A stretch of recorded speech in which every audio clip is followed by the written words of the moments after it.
I was straight-lined. I mean, totally straight-lined, out of my body, dead for an hour and a half.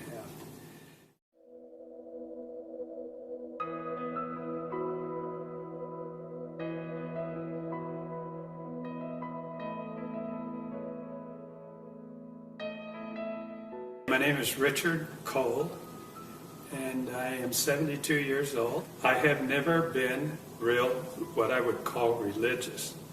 I've always believed that there was a God, and I believed that there was Jesus, but I've had doubts. I've been a doubter before, but I'm no longer that. And this happened to me in 2005, so that was 6 years ago. And so how it came about was that I was on my way to Monterey. I go up there every year for the historic car races. While I stopped at the stoplight, I had a pain that started in my jaw, right in the mandibular area, went down my jawbone, down my carotid artery, and into my chest. I said, "Whoa, this is strange."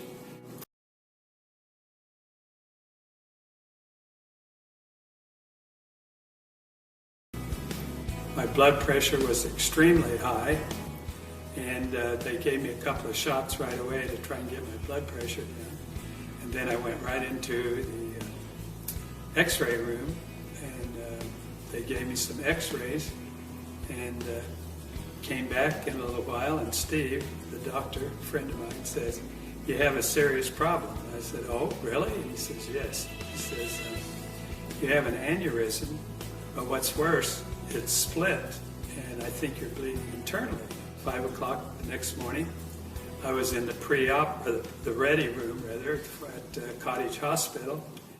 Anesthesiologist came in and says, "Well, I'm going to, give you a shot right now, and then you're going to go off to sleep." I said, "Okay." And then they got an electric saw out and started cutting my breastbone open. And then I saw them go down and start to take my heart out, and then everything went black. But I was still conscious, but I couldn't see anything. And it was like a heavy black fog, and I'm just standing there looking around. I couldn't figure out what to do next or what was going to happen next. Right then, 2 beams of light came over my right shoulder, so I started to turn around and look over my shoulder to see where it was coming from. And then I heard a voice. And the voice was very authoritative,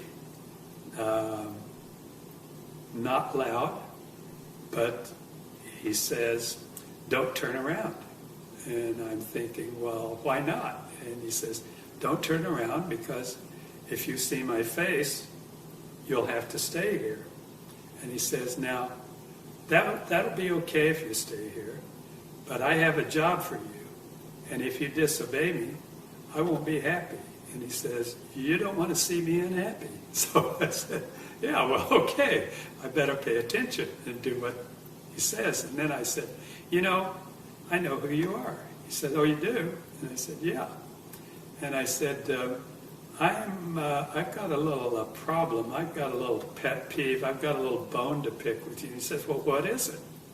He wasn't mad or anything, just a normal speaking voice. And I said, "Well, I know that a new generation is born every 10 years. And I know that if you take the square root of 3 generations, it only goes back to about, I think it's about 589 years. And I said, I know that in the Bible it says that Adam and Eve have been on the earth about 6,000 years, something like that." And he starts laughing. I said, "Well, what's so funny?" He said, "Well, you are." I said, "Why?" He said, "Your math is wrong." And then I just start thinking, I said, where did I get those numbers? I must have been crazy. I couldn't believe that I said that, because, I kind of like prided myself on knowing math and science. And all during this conversation, I had a feeling of where he was, that he was walking back and forth behind me, that he was sitting in a white throne, just a plain chair, didn't have jewels or anything on it, but just a plain white chair, and I could just feel that, and I don't know why. That's what I was feeling. The next thing that happened is he says, do you have any more questions before you leave? I said, I got to think about this. And I thought, I was thinking really hard, what am I going to ask God? Couldn't think of anything. I wanted to be really smart enough to ask him something very pertinent. And so I said, well, I'm going to have to revert to an old cliche. What's the meaning of life? And he starts laughing again.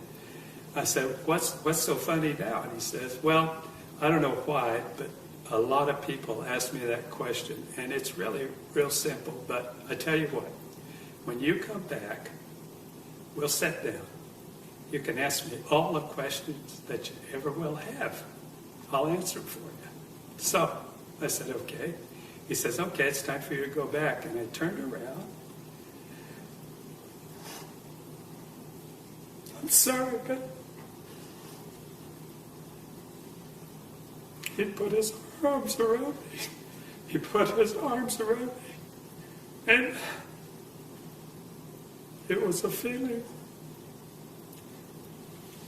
that I can't explain. It was unconditional love, but it was words. I can't tell you the words. And I'm sorry, but I always act like this because I can feel it again. So,